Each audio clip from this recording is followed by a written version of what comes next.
안녕하십니까, 박병욱입니다. 지금 상황, 우리 대한민국의 정치 상황을 갖다가 전부 총괄적으로 전부 설득할 수 있거나 이해시키거나 참 어렵겠죠. 첫 번째는 이제 영남 호남 간의 어떤 지역적인 문제, 그 다음에 지금 거대 양당을 형성하고 있는 더불어민주당이나 국민의힘에 갖고 있는 당이 진짜로 갖고 있는지는 모르겠어요. 제가 정말로 더불어민주당이 진보당이고 국민의힘이 보수당인지는 저는 모르겠어요.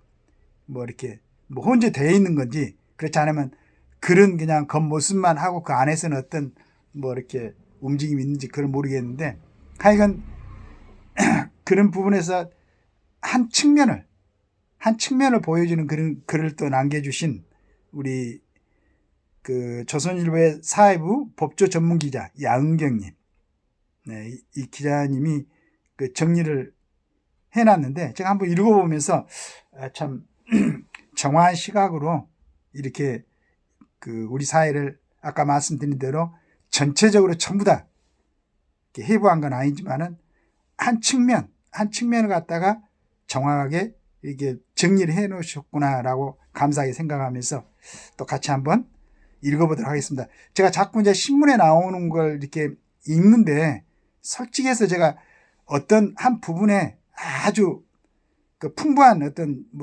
지식을 갖고 있거나 높은 식견을 갖고 있거나, 그래서 제 스스로 만드는 주장을 할 수 있을 정도의 실력이 안 되기 때문에 제가 이런 거 읽어보거나 느낀 걸 갖다가 제대로 정리한, 저보다는 훨씬 더 높은 차원에서 정리해 주신 이런 분들이 있으면은 제가 먼저 이제 감동을 하고, 그리고 이런 길을 제가 읽어보고 또 이런 영상을 통해서 남겨봄으로 인해서 혹시 또 바빠가지고 신문을 읽을 기회가 없다거나, 또 충분하게 그런 식견은 있는데 나름대로 정리를 이렇게 할 기회가 없다거나 하는 분들 위해서 한번 읽어드리는 겁니다.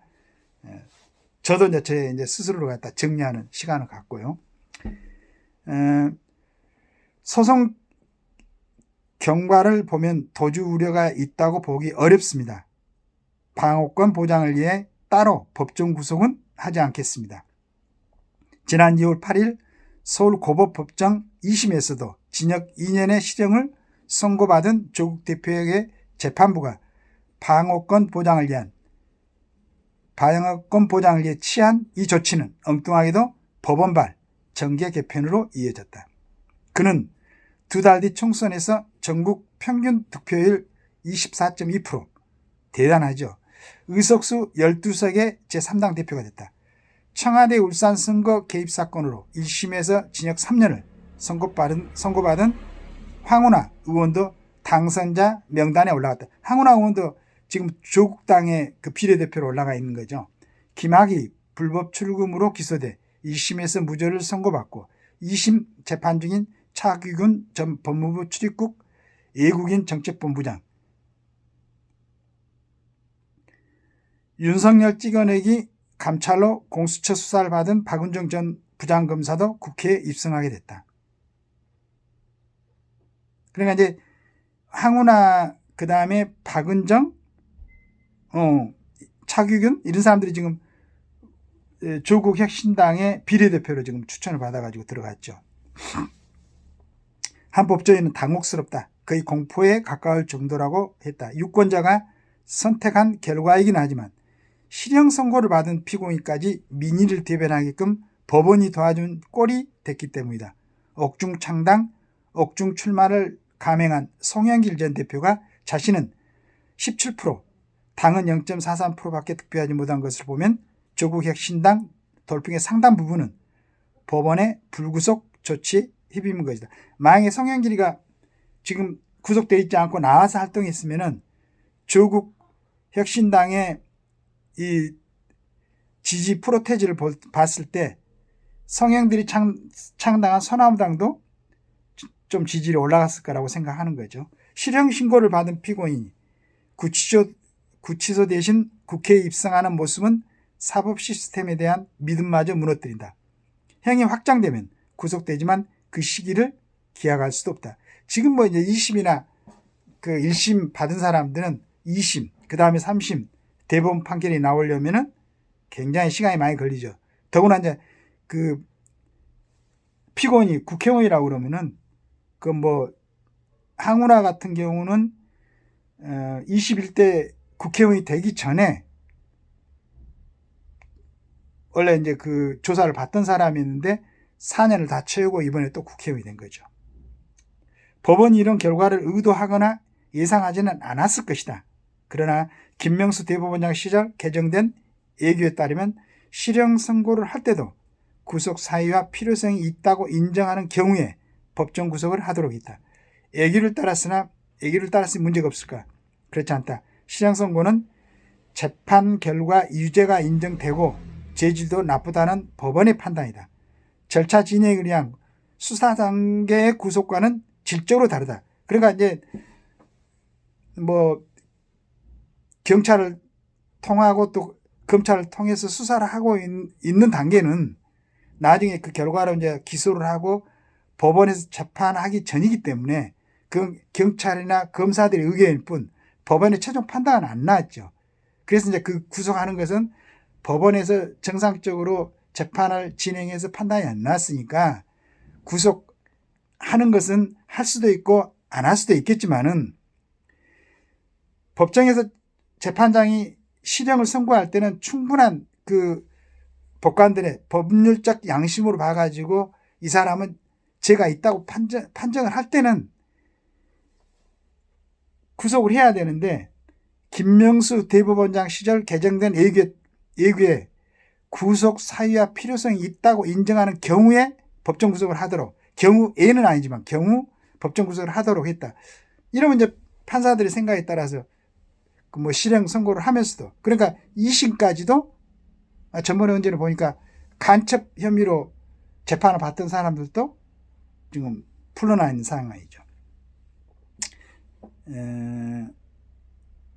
실형 선고는 그 자체로 도주와 증거의 인멸 우려가 높기 때문에 과거처럼 법정 구속을 원칙으로 하는 게 맞는다. 이게 이제 한 그 의견입니다. 게다가 조국 대표는 작년 11월부터 비법률적 명예회복을 하겠다며 총선 출마를 시사해왔다. 불구속 조치가 방어권 행사보다는 정치활동으로 이어질 가능성이 상당했다. 서류 심리로 이루어지는 대법원 재판은, 그러니까 조국은 지금 2심 재판까지 끝났기 때문에 대법원 재판만 남았습니다. 그런데 대법원 재판은 서류 심리로 이루어지는 대법원 재판은 방어권 보장이 필요성도 떨어진다. 재판부가 이런 부분까지 면밀하게 고려했을까? 실형을 선고하면서도 지지자들의 비난은 피하는 안전한 선택을 한 것은 아니었을까? 이 기자의 생각입니다. 이렇게 질문을 던져봅니다. 조 대표의 대법원 재판은 거대 야당의 돌풍 앞에서 대법원이 사법 독립을 지킬 수 있는지를 가늠할 지표가 될 것이다. 벌써부터 조 대표와 특정 대법관의 인적 관계를 들어 재판이 지체될 것이란 우려도 나온다. 그렇게 되면 가뜩이나 추락한 사법 신뢰는 더 이상 회복이 불가능한 상황으로 갈 것이다. 의도치 않는 법원발 정계 개편이 제때 수습되는지 조국 대법원 재판의 관전 포인트다. 이 기자가 이제 참 날카롭게 분석한 것처럼 이번에 어떤 법원에서의 판단이 정계 개편을 처리한, 그전엔 한 2달 전까지 조국 혁신당이 창당되기 전에는 이런 결과를 거의 누구도 예상을 못했죠. 뭐 조국이 그 전부터 뭐 이렇게 정치적으로 회복하겠다 이런 얘기는 했지만은 이런 결과가 나올 줄은 몰랐죠. 그래서 이제 이런 상황을 두고 아까 우리 김대중 칼럼니스트 이분이 우리 사회의 가치가 전도된 거 아닌가 그런 우려를 했는데, 그러면서도 한번 정치적인 부분에서는 아직 어떤 뚜렷한 특별한 그러한 이제 결론을 이러한 모습에 이제 국민들한테 희망을 줄 수 있는 그런 내용은 아직 안 나온 것 같은데, 의료계 쪽에는 우리 의사 한 분이, 그것도 43세 젊은 의사가 여러 가지로 국민들한테 기쁨을 주는, 기쁨보다는 하여간 한 가닥 희망을 주는 그러한 그 모습을 보여줘서 대단히 감사히 생각하고 있습니다. 모든 분들 오늘도 행복한 하루 되시기 바라겠습니다. 감사합니다. 박배우입니다.